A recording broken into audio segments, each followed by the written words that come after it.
Hi everyone, it's Gary Nicholson here for the Mountain Weather Information Service. This is your Planning Outlook video updated on Tuesday the 2nd of January. A very happy new year to you all from us here at Mountain Weather. Now it's generally cold on the mountains and getting colder as we go towards this weekend as winds turn north-northeasterly, eventually becoming somewhat drier as pressure begins to build from the north, which will mean terrain is extensively frozen and some very cold temperatures in the valleys and the glens overnight. In the short term, some stormy conditions coming through, focused on England and Wales through the middle part of this week, and some more snow is around at times too. Let's have a look at temperatures then. This is the 850 millibar chart, and that corresponds to around 4,000 to 4,500 feet in the atmosphere. The numbers on the white background you can see, that's the height above sea level in decameters. Essentially, add a zero and you get to the height in meters. You can pretty much tell then that's corresponding to the heights of the higher Scottish summits. It's one of those awkward forecasters charts that just uses a constant pressure rather than a constant height.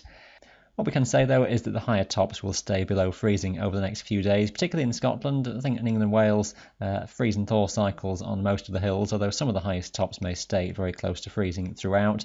This running forwards over a few days then, and as you can just see, little bits of milder air try and nudge into the far south, but the main interest is towards the weekend as we switch the wind direction to the north or the northeast.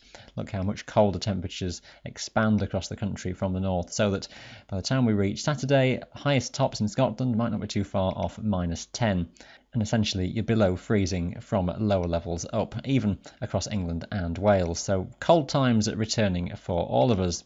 And that'll be the way of things through the weekend. You might just see a subtle lift in temperatures. You might be near to -6, -7 on the highest tops once you've just cut off that direct northerly, but it's still a bitter feel nevertheless. This takes you through into next week, and again you're looking at terrain widely frozen, some very harsh frosts in the valleys and the glens throughout this time. Eventually we might start to see some less cold air edging in from the Atlantic, but really difficult with the detail once we're going further into the middle of next week. Now, no doubt you'll be hearing about Storm Eleanor on the news and on TV weather forecasts. It's this system coming in from the Atlantic on Tuesday evening and night. It's a developing area of low pressure, some heavy rain, some further snow over the hills of the south of Scotland, maybe over the tops of the Pennines. But it's the strong winds, severe gales, gusting widely 50-60 miles per hour even across lowland Britain, that's the main concern, combined with very heavy seas and high tides in the west. So that's the chart for Wednesday midday, and the strongest of the winds very much focused on England and Wales. Across the hills, widely 50 to 70 miles per hour right the way through the day, with heavy showers feeding in from the west. Across Scotland, you'll wonder what all the fuss is about in terms of the wind, with hardly an isobar on the chart across the Highlands, so very little wind for most areas. Showers, though, will be frequent around western coastal mountains, with the snow and hail at times to low levels. So there's Thursday's chart, and the next fronts are edging in from the southwest. Not too much wind around, I think, for most of the day. Just watch for things trying to strengthen, though, from the west and the southwest.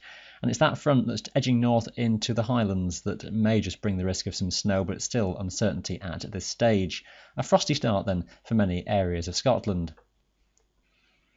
Friday's chart looks like this. We've got low pressure parked across the country. The detail is still uncertain. Basically, the winds are from the southwest across much of England and Wales, but across Scotland, they're from the north or the northeast, and that's drawing in colder air eventually. The timing of the extent of that cold air is a little bit uncertain still, but I think the idea is that some snow showers are developing and may become more persistent and organised across the northern and northeastern side of the Highlands. Best conditions then look to be more across the central southwestern parts of Scotland.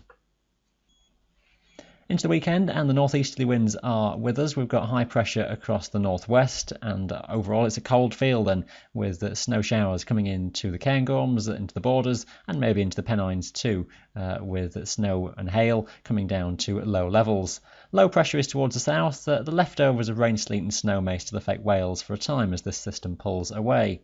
Bitter winds though for all regions. It could be widely gale force and severe wind chill if that is the case.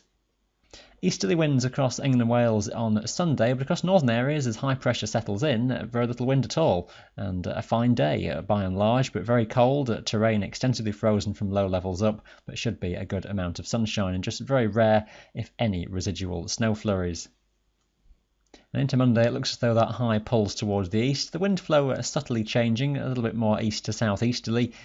Should be a dry picture again, really, with a good amount of sunshine. Any low cloud, probably more likely down the eastern side of Scotland. Extensively, most western mountains should be clear with superb visibility. Extensively frozen terrain once again. So that's one of the model charts as we go towards the middle part of next week, and it's high pressure towards the east and the northeast, low pressure trying to come in from the Atlantic, with an awkward battleground then between cold air that's in place, milder air trying to edge in. Could be some snowfalls within that. Some of the forecasts in recent days have gone round increasingly to keeping a colder easterly pattern in charge. Others would bring the Atlantic regime of westerlies back in sooner, so one to watch for next week. I think initially, at the very least, we're staying in cold air.